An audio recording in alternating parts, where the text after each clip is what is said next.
We're here to talk about our short film Etiquette, which is an opera by composer Monica Pearce with a libretto by John Terauds. We've done a number of short opera films at this point, and That's this was true. our largest artistic and creative team. It's not often that you see an opera where all three singing characters are women. There's no ingenue in the piece. And just the richness of the layers.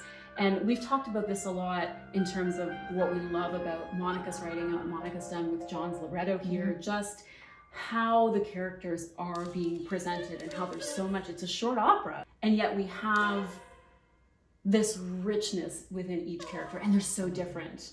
But even in terms of one of the, well, this isn't the topic of the opera, but it's something I think people might end up latching onto, which is that the book by Emily Post, Etiquette, has this list of rules. And are you someone that likes rules and you want to have some guidance? Even if it's maybe not exactly what you would do, but the guidance is there, so it's like, okay, I'm going to follow the rule. Or are you Dorothy? Or are you Dorothy? And Absolutely.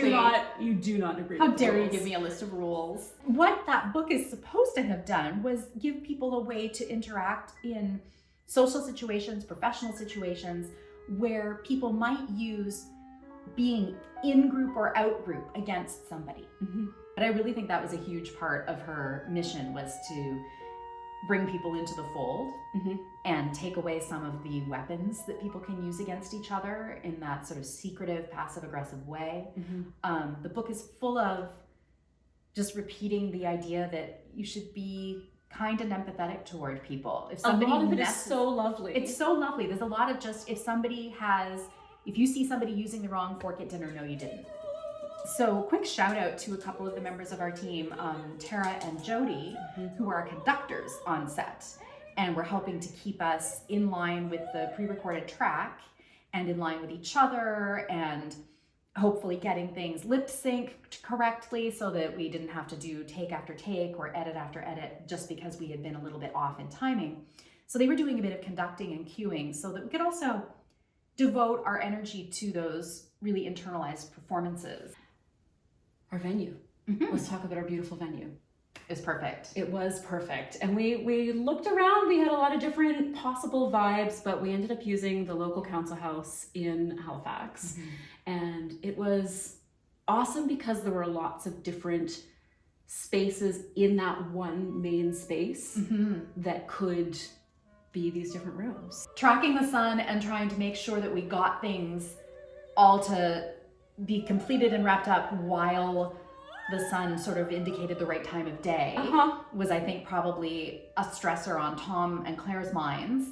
And just managing the light shifts and that sort of thing to keep everything looking really uniform. And As I feel best like as possible. As best as possible. While at the same time, I feel like Tom also used the fact that the sun was shifting really, really well. There were a few moments where it really warmed up the room, and we always seemed to be doing a shot that worked for, like that we needed that.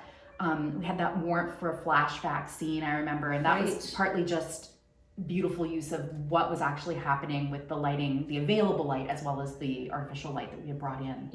And he used the sun to glorious comedic effect at the top of your final scene. It's an amazing shot of the moon through the window and then the sun through the window.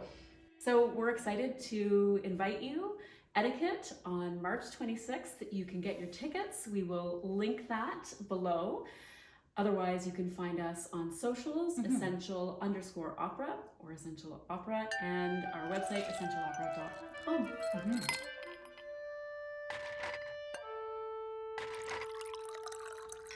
Cheers!